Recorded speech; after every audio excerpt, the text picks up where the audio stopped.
Welcome, Warriors, to the Warrior Scholar Podcast.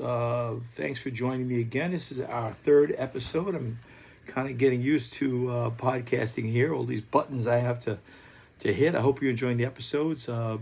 If you are, give me a comment below. Let me know what you like to see in the future. So, in this episode, I want to talk about the original curriculum of Tang Soo Do. So the original curriculum by Grandmaster Wong Ki was very, very comprehensive. You have to remember, you're going back, early 40s.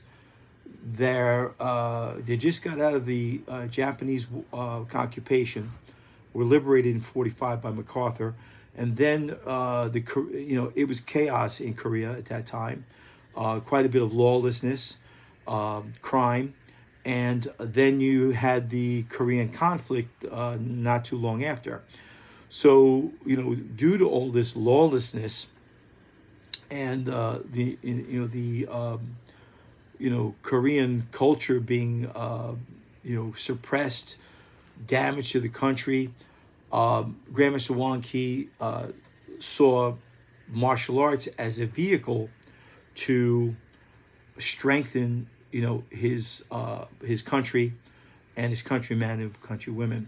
So that's why he developed the 10 articles of faith based on the 5 Hwarang code.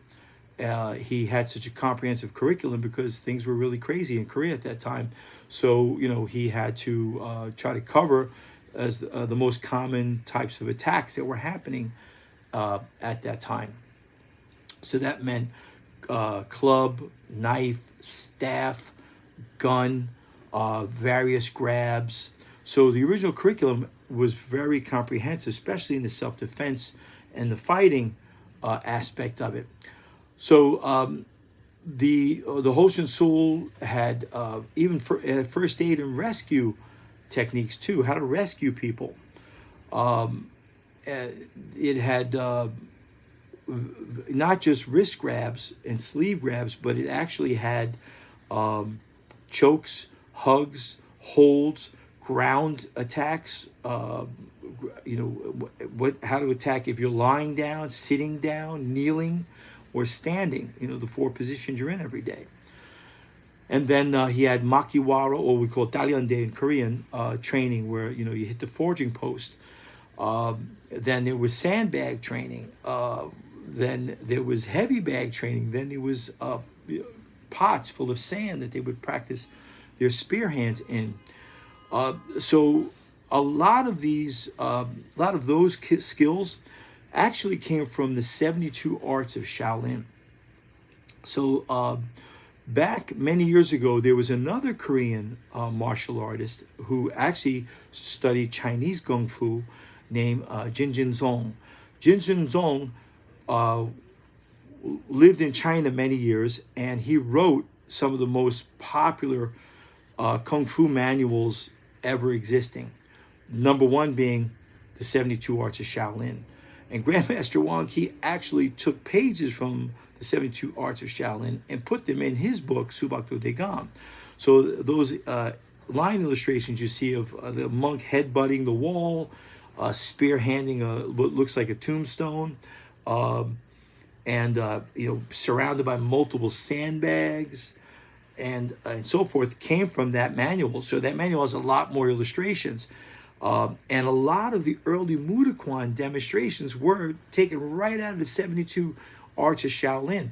So, you had, the headbutting, right?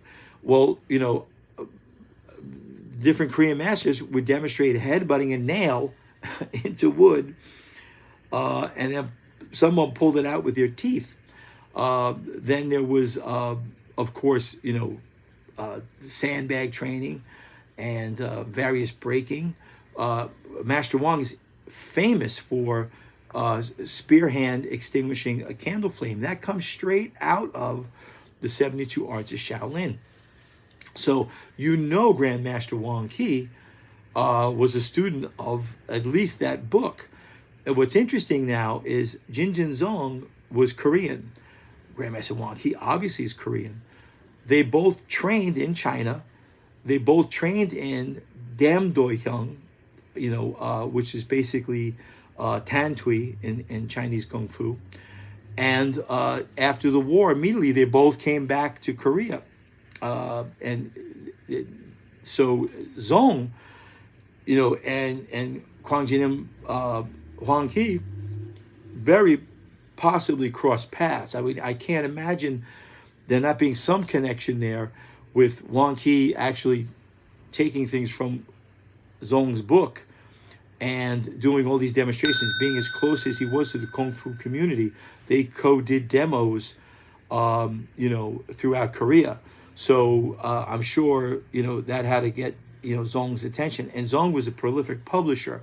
So he published, many different types of books, but he, was famous for his Kung Fu manuals. So some of the other Shaolin arts were wall running, where the monks would run along the walls. Well, guess who else was famous for that? Huang Ki. Huang Ki was famous for his parkour like skills, where he could run up along walls, bounce off walls, jump over walls. Master Wang, Hyung Chul Wang, H.C. Wang, told me one time, he used to be able to jump up and hide in the rafters when the Japanese police were looking for Koreans to harass and arrest. And he would just go boom, boom, boom, and parkour his way up into a rafter and hide like a ninja up in the rafters. I mean, that has a lot of overlap with our training, but all of these things kind of faded. When they came to the United States and they started the Federation, everybody was doing so many different things that they needed to standardize, and so much focus was on standardization, that a lot of these other skills kind of fell off to the wayside. So, Makiwara training, you don't see anybody doing that anymore in Tang Soo Do. Only a few people, do things like wall running, bouncing off things. I've seen some people do it, a few of us still do it. I used to run up the wall and flip off the wall, bounce off the wall, do all kinds of things like that. But it's not, part of the curriculum, is what I'm trying to say. The ground fighting, definitely. The many of the weapons, gun for sure, club, all that stuff is really not standardized or practiced anymore like it was back in the day. And back in the day, it was pretty simple skills. I mean, it wasn't complex self-defense. It was, effective, simple, and get the job done, move on to the next bad guy if there is one. So part of the university is to revisit these older methods and bring them back and offer them in the format of a Tang Soo Do library, where if people are interested in that, they can go on, take a course in that, including lost forms, lost training methods, vital points, wellness, qigong exercises, herbal remedies, how to make your own bruise medicines and things like that. That's all in the university. The university was designed to be like my dream library. So if I were to encounter Tang Soo Do nowadays, I would want this as my resource. So there's videos, vintage videos up there that you may or may not never seen, but there's lots I know you haven't. And I'm one of the few people on the planet that actually have them, of some of the 72 art demonstrations by Mudukwon practitioners. So, this is 2026. Like I said, it's my mission to make this the not the year of the horse, the year of the horse stance, and the year of Tang Soo Do. So I want to bring back these older training methods before they fade, because we keep losing more and more of our pioneers. Just today, Jihan Jie, the Grandmaster of Sinmun Hapkido, passed away. Rest in peace, because he was an icon. It's luckily he lived to a very nice age, and he's one of the most well-loved martial art icons out there. But we lost another, martial art pioneer. And as time marches on, we're going to lose more and more and more. And we need to have this recorded. I drove Kwang Jinim HC1 crazy about recording, things on video. And, it took a while to get him to come around and do it. And then when we filmed the actual DVD series that now is, in their online resource center,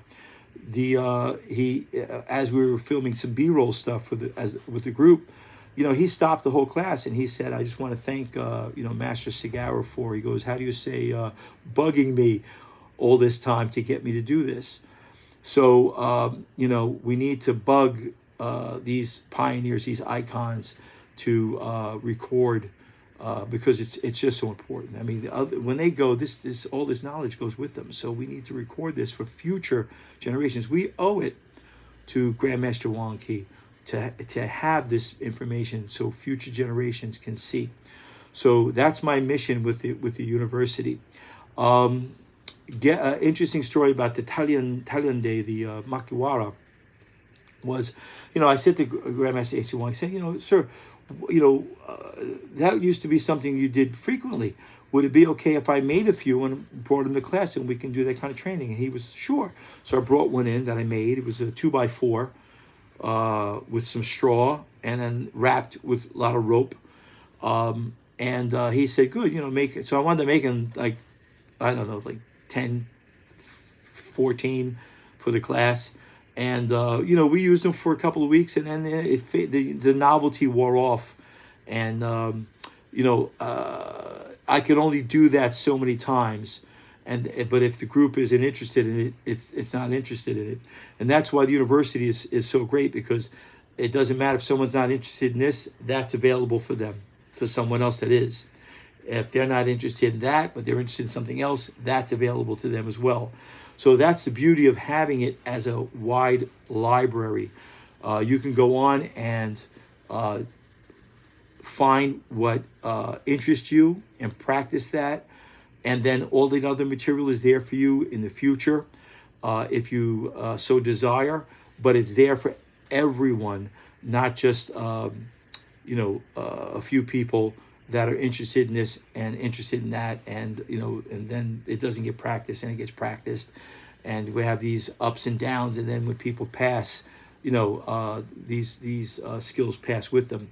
So with that, I invite you to check out the university, check out some of these older training methods.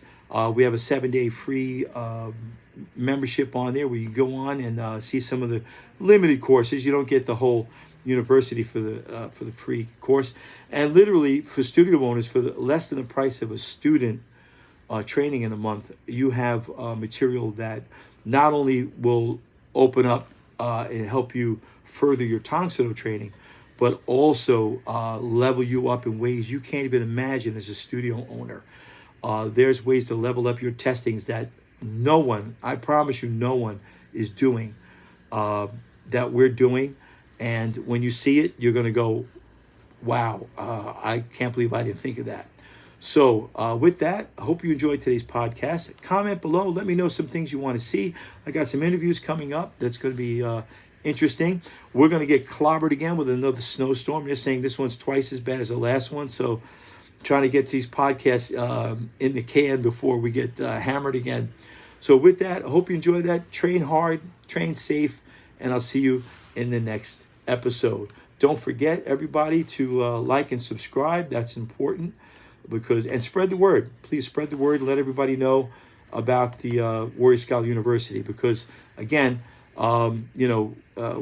we gotta preach our art. We gotta share our art. That's part of our responsibility as Tang Soo Do In, Mudo In, to help spread our art. So with that, I'll see you in the next episode.